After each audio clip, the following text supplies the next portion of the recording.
Hi there. How's it going? Bonnie Violet here, a queer chaplain. And in case you don't know where you are, this is Dragon Spirituality, our named and known series. Our wanted to take a moment to acknowledge our partners who have made this possible, and that's Urban Village Church. Urban Village Church is located in Chicago, Illinois, and we are on episode 3 of this series. So we'll be interviewing Stargirl. All of our artists are Chicago-based, and we are just taking some time to interview them, to get to know them, to know more about their drag and their spirituality and how the two may exist together, maybe how they haven't in the past, that sort of thing. This is also a time for I guess, where church meets a drag show. So feel free to tip your queen as you feel it throughout the show. Stargirl's Venmo is at @StargirlDrag. You can see it there on the screen. Also, we are engaging with folks. So if you do have questions or comments, that sort of thing, go ahead and send them to us, and we'll do our best to respond to them as we move throughout this event. So without further ado, I think I'm going to go ahead and bring on our guest. So our guest this evening is Stargirl. Hi, Stargirl. Hi. How are you? I'm doing good. Feeling all settled and ready to go? Now, yeah. God, that was a little hectic. Right. I'm like... That's the way... Yeah, take a deep breath. That's okay. Yes. That's the way it goes sometimes. So thanks again for joining us this evening. And I tend to like to just kind of dive right in. And I love to hear a lot about like people's growing up, kind of what it was like growing up. If you want to tell a little bit about your childhood, that'd be great. Okay. I'm going to just apologize right away. I have a little cough that won't go away, so I'm be a little coffee right now. No worries. Do you need water? Or... No, I'm okay. It's just a really weird cough. I'm going to have to go get it checked out. It just won't go away. It might be bronchitis or something. I don't know. All right. So I was born and raised here in Chicago. So I am a Chicagoan, and, you know, Chicagoans are like very proud, and, you know, I love my city. I love being in Chicago, you know. Mm-hmm. So I was born and raised on the southwest side, actually. And, I mean, my parents are both immigrants, actually. So, you know, we've been through a struggle, you know, well, at least my parents, at least when it comes to like trying to come to the United States and live the American dream, pretty much, you know. Mm-hmm. And well, like growing up was a little rough at times because, you know, with that being a struggle and like being a little kid, you don't understand like why your parents are being treated differently, why they don't have more opportunities than most people, you know. Mm-hmm. And that was something that I really struggled with when I was little, like understanding. I get it now, you know, obviously, but I mean, other than that, like I said, there was some hard times because of that, you know, and there was pretty good times too, you know. Well, obviously, everybody has good childhood memories. Right. Yeah, and did your family do any sort of did they go to church, or did you go to church growing up, or have any sort of like spiritual experience with your family? To be honest, no. Okay. Which is why I was a little skeptical when I was reached out about this, because I was just like, mm-hmm. Well, I don't know what I could contribute to it, you know. And I'm pretty sure there's like so many more queens that are like, you know, way more into spirituality. Like 𝒟𝒃 last week, I saw his podcast, and like it was very like, wow, you know, he was very informative, and I learned a lot from his side. And I was just like, well, what can I say, you know? But at the same time, I do have my opinions. Right. I personally wasn't like raised super religious. We are considered Catholic. I'm gonna say that like that because, you know, we do believe in Jesus and God. We believe in 𝒟ᴏ𝓁 de Guadalupe, and, you know, we do believe in the Catholic like spirituality. That being said, we don't go to church or anything. We have religious figures around the house, but, you know, it's just very, you know, weird. Well, like I would say, you know, for me. But right. Like I said, that being said, I do believe in God, and I do believe in faith and love and hope. I do believe in all that. Right. Well, and that's a big part of like this. There are a lot of ways people experience, I think, spirituality. Sometimes it's something that people are super connected to. Other times, I feel like a lot of times there are cultural like connections to spirituality that we might not. I don't know. It's just what you're grown up with. So your relationship with it varies, and so that's really a lot of why we're interviewing a few different folks, is just to kind of get a sense of what your experience is like, and maybe even help see things that we hadn't, maybe you hadn't seen there before. So it sounds like you grew up around that sort of thing, around like Catholicism, if you will. Yes. Not really going to church or anything like that, which is a lot of our experiences. And when did drag come into play for you? Sorry. Well, I've been doing drag now for 3 years. So it was something that I was always interested in, since I was since I came out. I loved going to the being underage, I loved going to like the Pride Festival and seeing the drag shows, especially, not being 21, you couldn't go into the bars and see them. So the only places you could see them was like market days, Pride Fest. And so I always loved going to see that. And then it was something that was really interested me, and I just lived for it. And I don't know, like it was something that I like thought about doing before I even started doing it, but at the time I was in a relationship, and in a really like serious relationship, and it just wouldn't have worked out, like because it was a very controlling, very toxic relationship, and like about mixing drag into that, like the nightlife and all that, it wasn't gonna work out. So I kept my mouth shut about it, and that after that breakup, I was like very, very sad. Obviously, it was a really long relationship, and I was like a little like depressed, and I needed something to pull me out of that. And so I literally just picked up drag. Like I started experimenting with makeup and just going out to like actual drag shows now, because I was able to go out now, and I would go out with my girlfriend to see drag shows. Like I didn't know anybody at the time. I didn't know Boy Sound like that. Well, like minus that's it. Not Boy Sound. Nah. Right. You know what I mean? I'm so used to saying that, but no, the gay scene in Chicago, I wasn't used to that. But I was interested, to get to know it. And So was it something you had wanted to do prior to this? So like during your relationship, you just had chosen not to bring it up? Exactly, yes. So after the breakup, I picked it up, and I started going out, and like, I don't know how, like I look back at it now, and I was just like, well, that was pretty ballsy of me, because like I didn't know anybody in the scene. Most days people now get into drag because they have friends that are doing it.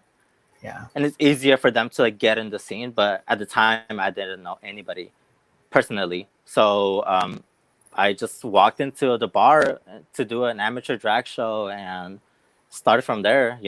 That same night I met a lot of amazing queens that I still like know till this day. 𝒬𝓊𝑒𝓃, actually. Oh yeah, I love her.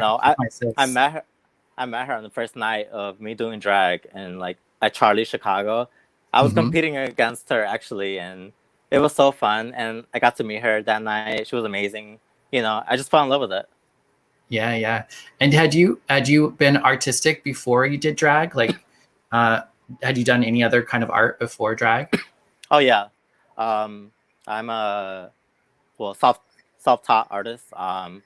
I've always drawn. I've drawn since I was a little kid. Obviously I sucked when I was little, but as I got older, my technique just got better and better. But like middle school, I got better. After high school, like I wanted to pursue a career in illustration in particular. I did some painting, but my thing was illustration, and like I really liked portrait drawing of like realistic illustrations, pretty much. And after high school, I tried to make a career out of that or go to college for that, but unfortunately that didn't work out.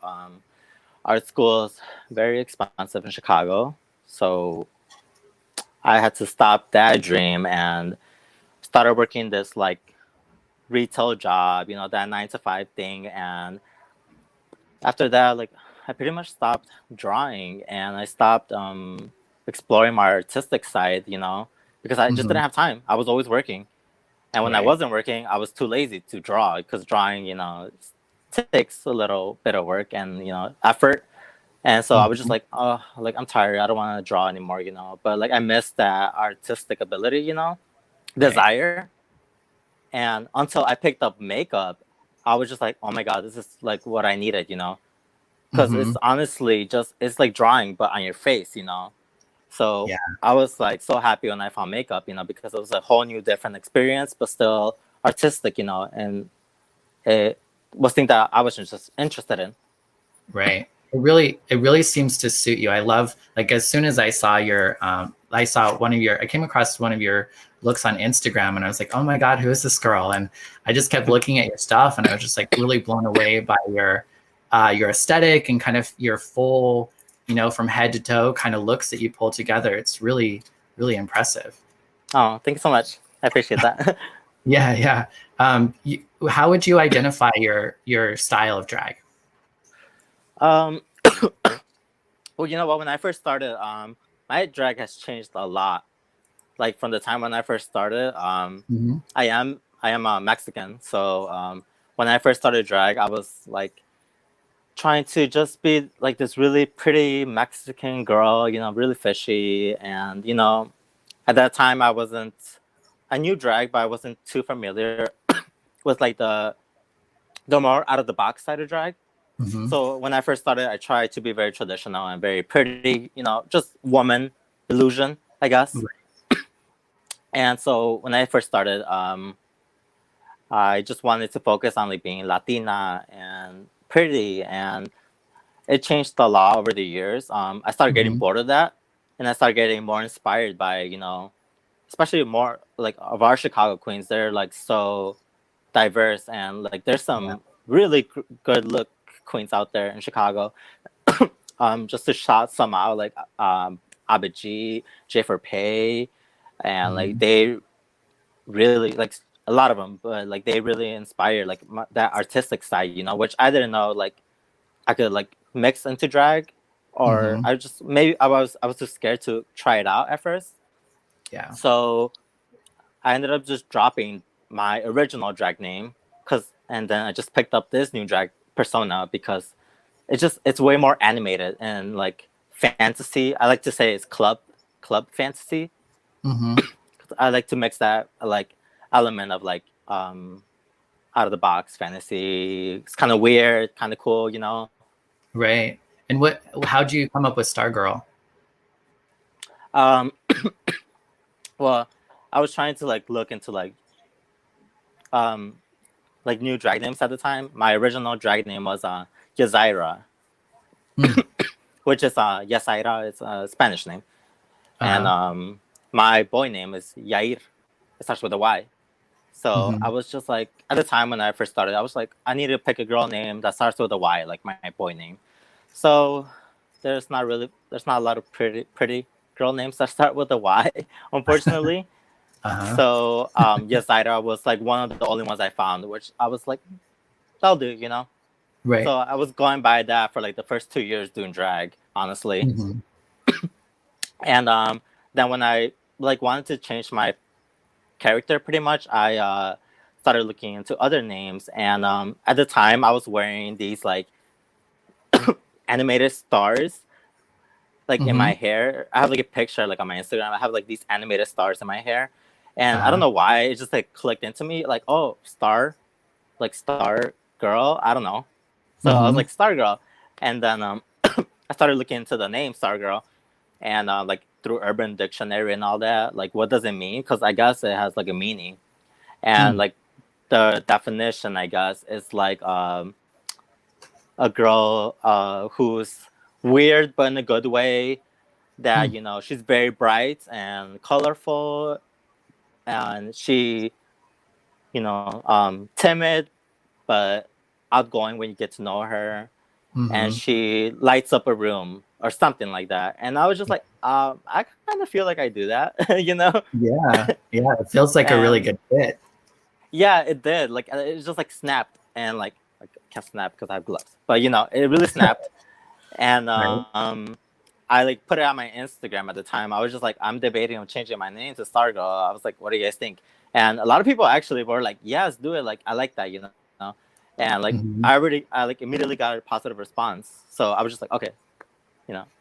Yeah, no, it's right. It's a great name. There have been a couple of questions that have come up that I wanted to just try to go to, just since they come so early. They're big questions. So do you want to bring up one of those questions for me, Juan Pablo? So Taylor Wise says, hello, what are some examples of discrimination that you've faced in your community? So honestly, just be honest, I personally haven't faced any discrimination. I don't know if that's meant towards being gay or Latinx, but I mean, either or vice versa. I haven't faced discrimination in my community.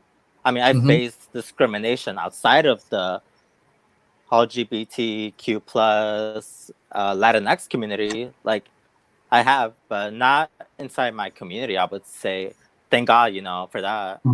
So you feel like you're welcome in kind of the drag scene and the LGBTQ Latinx kind of scene, but outside of that community is where you maybe have a little bit different of an experience.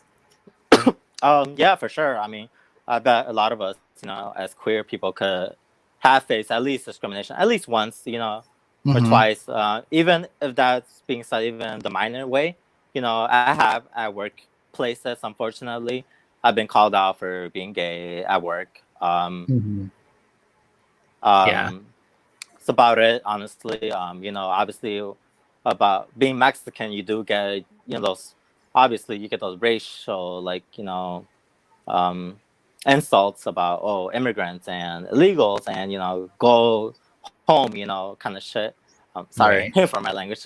No, you're fine. Yeah. How's your family with everything? According to, like, how's your family with like drag and everything? Do they love it? Yeah. I mean, it was kind of like, I mean, they were never opposed to it. My parents are, thank God, they're very like accepting towards everything. And you know, when I started doing it, they thought it was kind of random.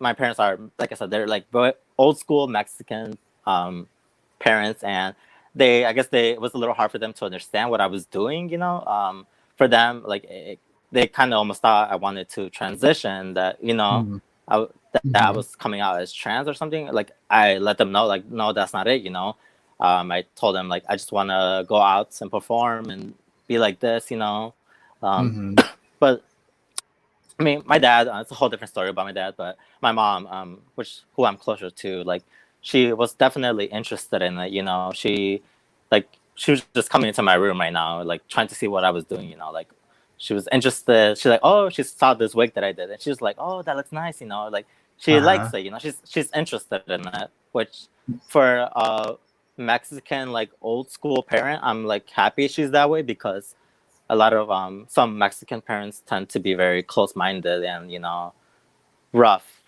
when it comes to things like that. And so and they're like, with your sexuality, they kind of rolled with that as well too. Yeah, pretty much. Maybe my mom questioned it, like, you know, when I first was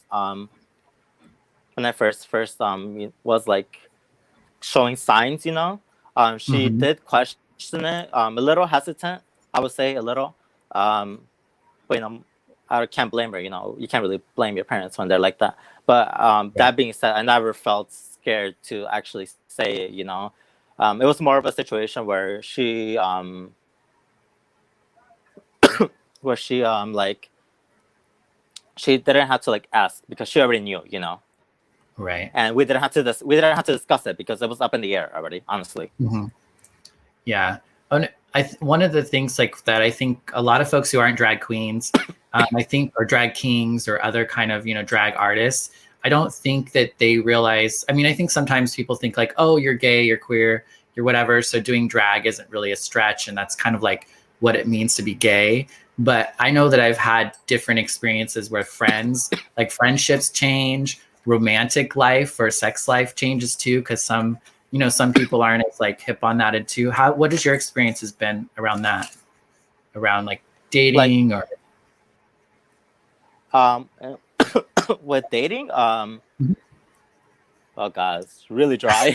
Like really, really dry. I'm just not focused on that. and focused on that, honestly. I mean, at this point in my life, I'm the last thing in my mind, honestly. Like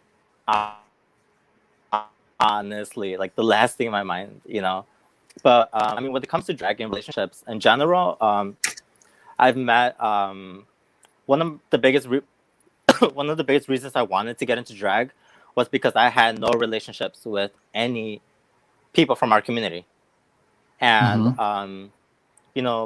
I had all these girlfriends, from back home, and it was just like I got to that point where it was just like I want to know more gay people. I want to know lesbian people, transgender, queer people. I want to meet them. I want to have relationships and get to know people. Because like I just felt like that's what I was missing. And being a queer person, I feel like you need to have that those kind of relationships in your life. To inspire you to just I feel like it's a necessity almost. And like I was craving that necessity. And like one of the main reasons I wanted to get into drag was to have those relationships. And luckily, like, oh my god, I've met some of the most amazing people, like people that I call family now. Like I met those people, and this is what I needed, and like I'm so happy for that, honestly. Yeah. It's great to have a family. I think like you said, as queer folks, we get to kind of create our own groups, and I don't know, it's just real. I love being queer. I love being a drag artist. I love the community, the people we get to meet. We're very lucky. Totally. Yeah. I mean, I feel like, I don't know, life would be boring without it.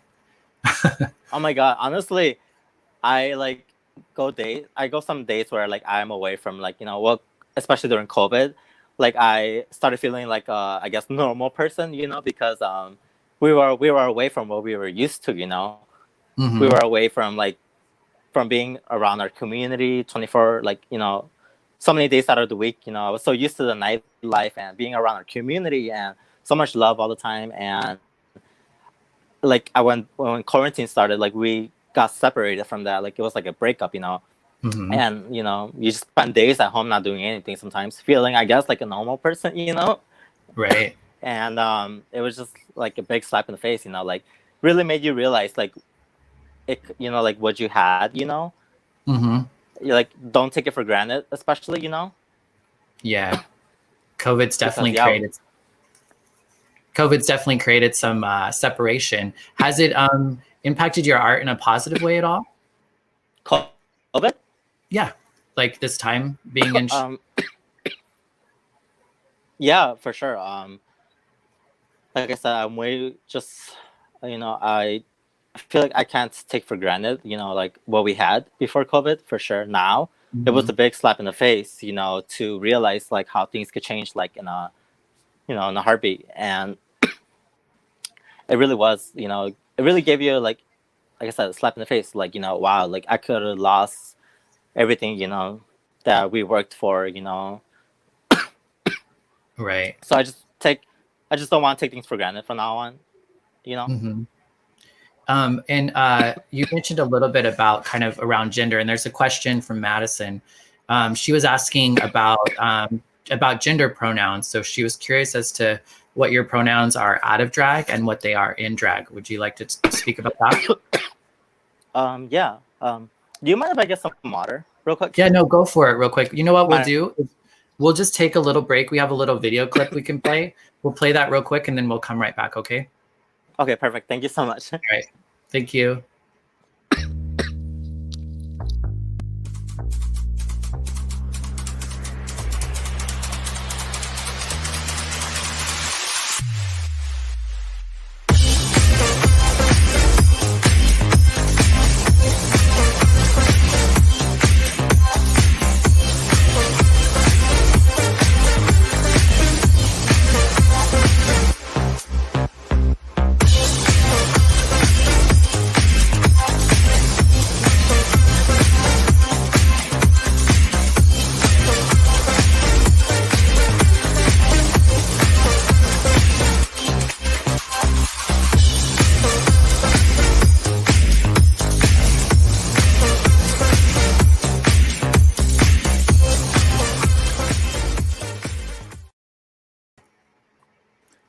And we're back.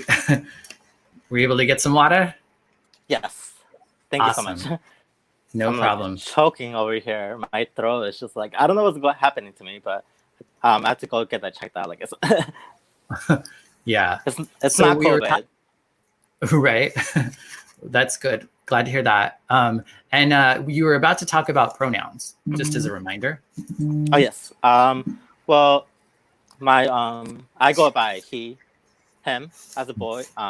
You know, when I'm out of drag, I identify as a man. You know, man. Right. But in drag, I do go by she, her. But even then, you know, if you call me he in drag, I don't really mind. You know, I'm open towards everything, I guess, when it comes to that. You know, that being said, we gotta respect people. You know, when they put a stamp on their pronouns, we gotta, you know, respect that for sure. You know, it was something that I learned. You know, obviously before drag, I didn't even know about any of that. You know, about all the type, you know, of people, their pronouns, you know, I didn't know that. So going to the community, it was just one of those things, you know, that very grateful that I was taught about, you know. Yeah, and that's the thing. I think, you know, it's newer language for a lot of us, and it's very different culturally. So the big thing is you know, to be asking questions and then just being respectful about it is really important. And everyone has a different relationship with it. Here's a question from Reese. Reese says, your beehive makeup is fantastic. You're very talented. Do you feel a spiritual connection to your artistic expression? Do you feel connected? I wouldn't say it's like a strong spiritual connection, but I mean, I'm very, like I said, I'm not like the most religious person ever, but I do believe in like the love of God, and I do believe in, you know, the gifts that he gives people, you know. So I do feel like being able to be artistic, I feel like it's a gift from God, and you know, like he wanted this, you know, like he made us, you know, and he made me like this for some reason, you know. So that's why, you know, I like just thank him, you know, and like for allowing me to, you know, be this person and have the gift, you know, I guess, of like being artistic, you know, which everybody could be artistic, but you know, like I just have it like in my own way, I guess. Yeah, I know that makes sense. I think, you know, a lot of people experience spirituality. I think sometimes religion is kind of like, and religion and spirituality, you know, I think religion has a bad name a lot of the times, but I think like spirituality sometimes, I think just creation and creativity is like a big part of, I think, moments where people can, you know, experience, I don't know, the divine or you know, creating something. You know what? How like you said, like religion, maybe it's like a little intimidating. Like speaking on that, like I said, it didn't grow up very religious, but when I grew up, I did have at the time that I had some uncles that lived with us at the home, and they were very religious. Like my one specific uncle was very religious, and like I'm not gonna lie, you know, being little, I thought it was intimidating, you know, because I was just like, my uncle was very aggressive, maybe, like towards it, and he really like pushed it. He would want us to go to church and like all that, you know, and like being a little kid, I would hear everything he would tell me, and you know, he would be the one, and like that would say, you know, the ridiculous things like, oh, you know, God doesn't love gays, you know. He would say stuff like that. So obviously, you know, being a little kid, you don't even know what your orientation is. Yeah, you don't know it, but you do take in consideration the things you hear when you're little, you know. And when you hear that, obviously, when you start getting the feelings, you know, the gay feelings, you know, when you start, you know, when you start realizing who you are, you know, you take in consideration the things you heard when you were little, you know. Like even that, like even like my uncle would say that, but also, like I said, my mom is very accepting and all that. But I'm not gonna lie, you know, when I was little, I would hear my mom say things like, you know, about the gays, you know, Mm-hmm. almost like talking down on it. Like when Yeah. when we would be watching TV and like there would be like gay people kissing, my mom would be like, "Turn that off," it's gonna influence you. Or she would say Right. things like that, very what is it called when they say things that are like Like influential? Or... yeah, she would say like very passive aggressive, I guess. Oh, okay. Mm-hmm. Like not wanting to say like what she actually meant, but you got that vibe off it. Yeah. And like, did you feel it was because of her religion or God, or more of like a cultural thing? Because like in my family, they weren't church going people, but they definitely had opinions about gay people, that weren't so great. Yeah. I think that's what it was with my mom. Especially like I said, I had that uncle, and I think he would like put the bug in her ear a lot about it. Mm-hmm. And I mean, I don't know if they could tell since I was little, but I mean, I think I was obviously gay, like since I was little. And like, I don't know if maybe like he would put that bug into her ear and tell her, like, oh, he might be gay, even though he's little, But like, maybe that scared her or something. But I just remember him being very aggressive about the religious, like, we need to be religious. And like, he would tell me everything was like worshiping the devil. Like, I would be playing like Yu-Gi-Oh cards. And he wouldn't want me to play with Yu-Gi-Oh cards because he said it was like something about the devil, like the imagery. So he would make me like burn like the Yu-Gi-Oh cards. Like honestly, he would like do that, and like for a little kid, I think it's kind of scary. I was kind of like intimidated by religion and scared based off what I saw and what I was hearing. So honestly, it took me like a lot of years to get over that intimidation, Yeah. because like religion doesn't have to be that way. It's honestly like I wish I was more religious because I do think it's I think it's beautiful, and it gives people hope and it gives people that peace that they need sometimes, and I think it's a very positive thing. I think it's very positive now, but like I said, growing up, it wasn't like that, Yeah, I think a lot of us have had those experiences, especially with religion. And I think that's one of the things that's so magical about this event is, like this is put on by a church who loves queer people and drag queens and all that. Like we are part of that community if we choose to be, not that we're like some community that they have charity for, or they, I don't know, they're trying to save us, so to speak. Like they really know that we're just, we're beautiful, God created like beings, worthy of love and grace and all that stuff. But there's a lot of places that, you don't get that experience. So I think that's what makes it so important, is to have these spaces that can hold all of us, huh? Yes, for sure. Like when you reached out to me about this, my immediate thought was, wow, we're mixing religion with this. Like my immediate reaction was like, wow, obviously, because it's just something you don't hear about and see very often. Yeah. And I think for a lot of folks, is I identify spirituality as anything that lifts you. So anything that kind of elevates your body and puts you in kind of a space of joy and happiness, like that pulls you out of the darkness, that pulls you out of the sadness, the depression. And that doesn't always have to be like God directly or prayer or that sort of thing, but it can be music. It can be creating something. It can be, for me, I think there's a lot of things that can lift my spirit. And I think drag queens and drag artists have done that for the LGBTQ community forever. I think to some degree they are our spiritual leaders, because they have, they've been in the forefront of a lot of activism. They're always on the ones who they're visibly seen, and I don't know. I think we're powerful creatures. Yes, definitely. I 1000% agree. Yeah. Let's go to another question. I think maybe 𝒬𝓊𝑒𝓃's question. What would y'all say is one of the biggest misconceptions that y'all have heard others say about drag or the LGBTQ community?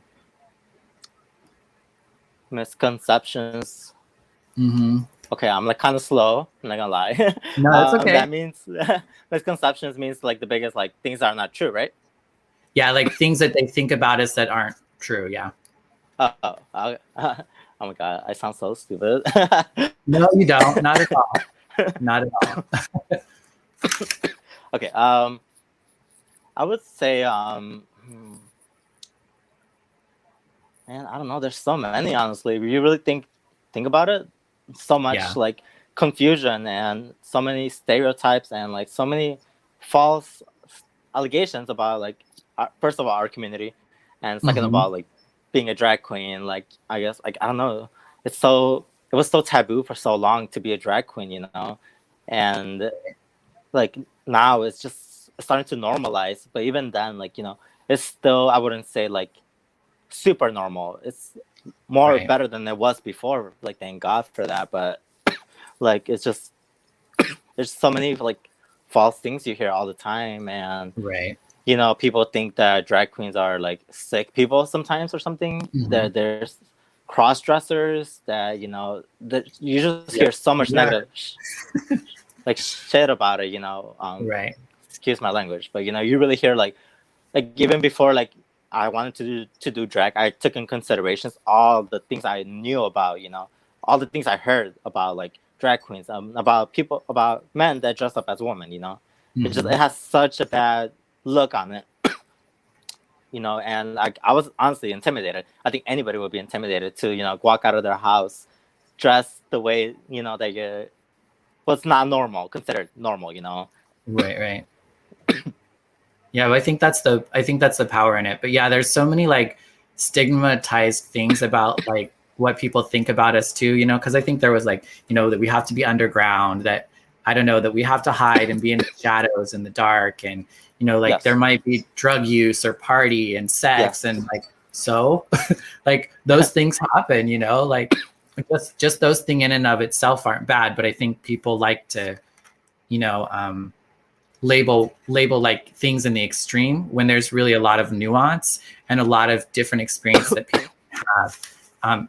Again, which is why I think this is really important, just to give people an opportunity to see that we're more than just like freaks, you know, freaks on the stage, that there's more to us, that we have thoughts, we have ideas, we have spirituality, we have goals, we have, you know, joys and challenges, you know, all that sort of stuff. We're human. Yes, exactly. And like, well, at least for me, this is a way for me to express myself and my art. It's not because, you know, I like dressing up like this. Honestly, like, you know, I do like dressing up, and I do like like I like art, but like it's a way for me to express my art, you know. At least for me. You know, other people do drag for different reasons. Everybody's different, honestly, but like I just hope that, you know, we keep making that step towards, you know, making this more, you know, I guess considered normal, and that people won't be afraid of this, you know. Right. We have a question from Angel, who also is Linda Summers. She's a drag queen, and she says, how do we invite our families to support our passion for drag and creativity? I think it's important to, well, if you have that relationship with your family, you know, honestly, like I wouldn't say like I am close to my family, but I wouldn't say we're super close. Like, I don't know, it's weird sometimes, you know, like I just don't like, I don't know why, like I felt like I shut down, like sometimes like around my family, and like I kind of want to keep to myself what I'm doing, you know. And that's just me personally. I wish I wasn't like that, but it's this thing I'm working on, you know, as of now. But like, as far from what I'm sorry. Oh, I was just going to say that's part of the process for some of us, you know. Sometimes we need to keep some things to ourselves for a while. Yeah, for sure. But I mean, I feel like if you have a really close relationship to your family, whether they accept you or not, I feel like it's important to like talk to them about what you're doing, you know.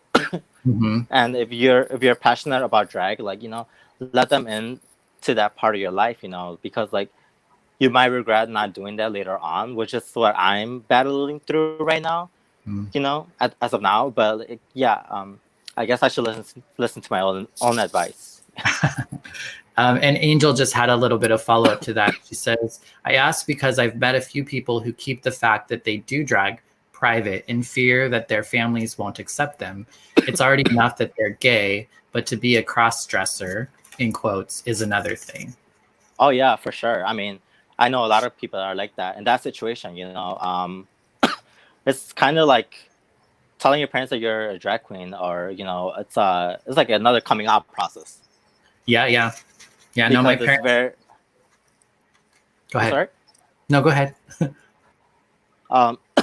No, I was just saying because it is kind of, you know, like I said, it's very not traditional. It's something out of the box, and most people are afraid of change, and people are afraid of like what's not considered normal. And so obviously, like, it's very intimidating to come out to your parents. I mean, pretty much again, you know, and tell them, oh, and I do this now, you know. And for a lot of people, it's hard enough for the parents to accept them that they're like that they're gay, you know. And like telling them now is just like, oh, and not only am I gay, you know, I also like to be a drag queen. It's just so much more intimidating, you know. A lot of people can't handle that that much pressure on them, and you know, I don't I can't blame them. I don't know what I would do if I was in the situation, honestly. But I mean, all I could say is like try to keep positive, and you know, don't be afraid to like trust your gut, you know, and tell your parents, you know, don't be afraid of them, and you know, they're at the end of the day, if your parents really love you, they will love you no matter what you do, honestly. So I would say just try to be positive, and don't give up on the idea that, you know, that don't give up on the idea that you can invite them into this part of your life, because you know, if you're that passionate about drag, like, this will be very important for you, and if it's that important, you need to like the people that you love and on it, you know. Right. Yeah, and I think most of our parents, they do just want us to be okay, and they want us to be happy and have joy-filled lives and experience love and that sort of stuff. And I think they just think that, you know, we can't have that because of who we are. They haven't seen that exist in people before. And once they get to see that in us, I think, you know, that's when they start to change. Yes, for sure. Like I said, my parents are very traditional Mexican. Like, I don't know if you know what that means, but it's very like they grew up in like a village in Mexico. You know, they like this to them. Like, if they were to see this in Mexico, they would think it's crazy, honestly. You know, and my parents coming from that state of mind to where they're now, you know, I just think that's amazing to begin with. You know. Yeah. I think sometimes I forget that as well too. I grew up in a small town in Idaho, and there's just very much, you just didn't see people like us walking around, and we were maybe the crazy people they saw on television, but yeah, that was about it. Like on 𝒬ᴬᴷᴜᴜ or something, you know. Exactly. Yeah, Jerry Springer. Yes. Right, at 1, 2, 3 o'clock in the morning or something, right?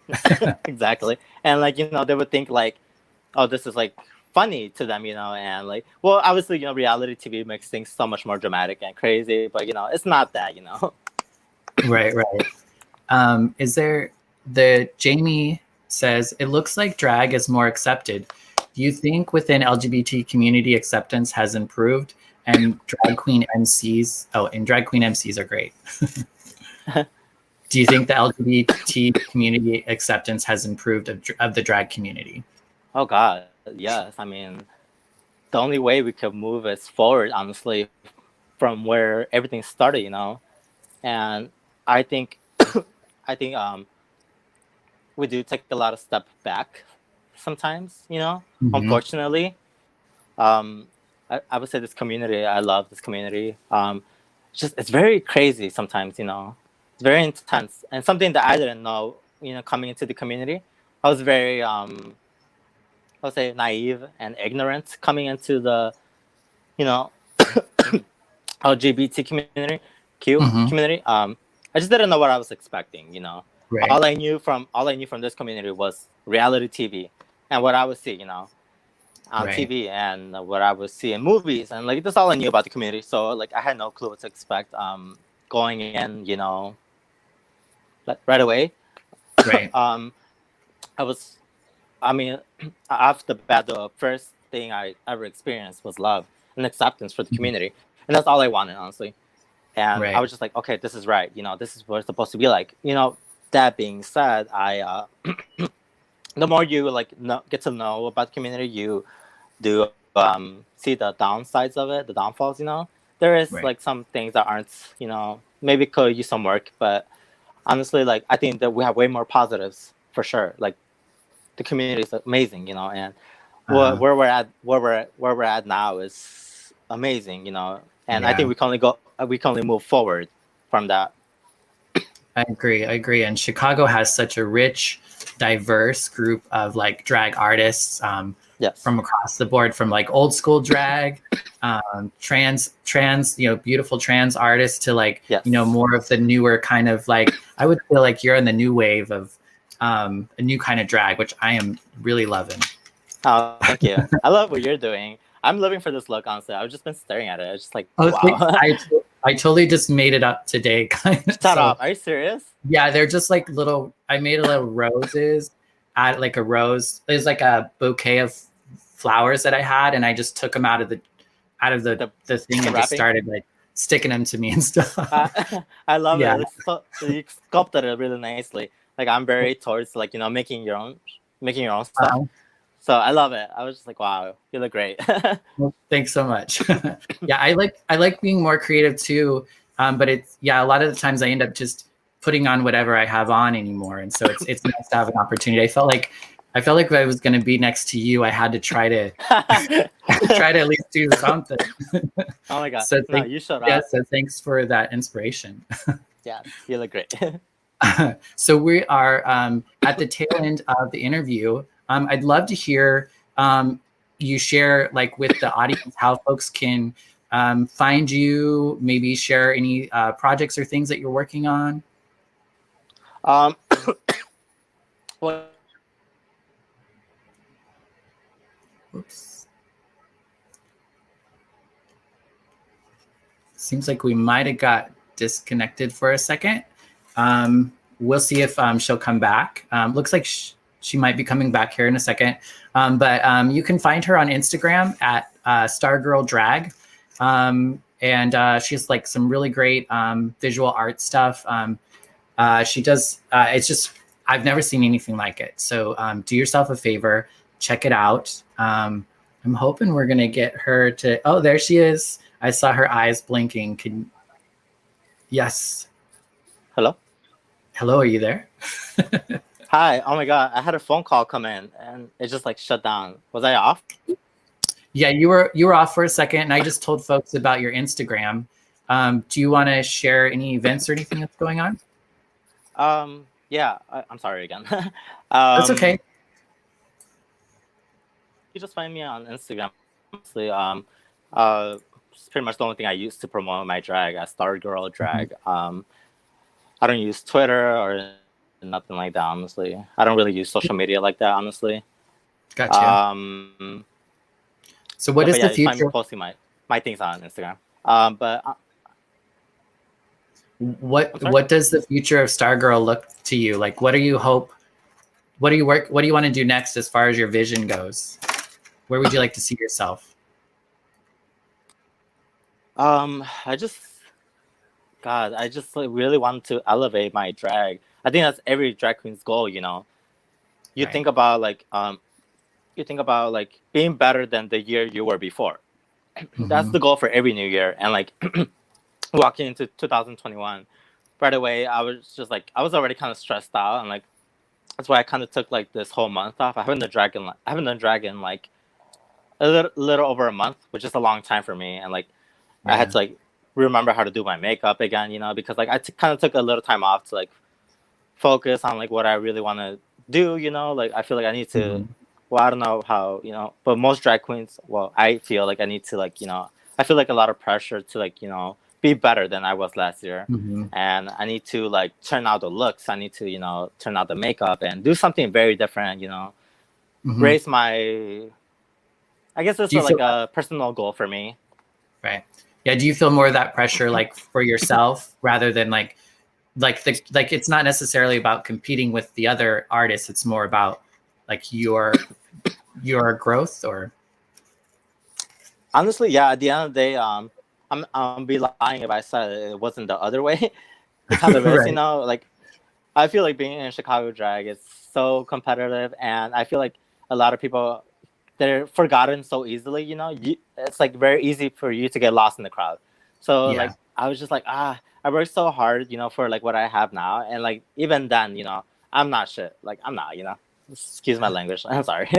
You're okay. Like I'm I'm really not, you know. There's so many legends and so much excellence in Chicago, and you know, you just want to be like, if you could like be a little part of that, you know, it's such a big accomplishment, which was for me, you know. Like I said, when I came into the scene, I didn't know anybody.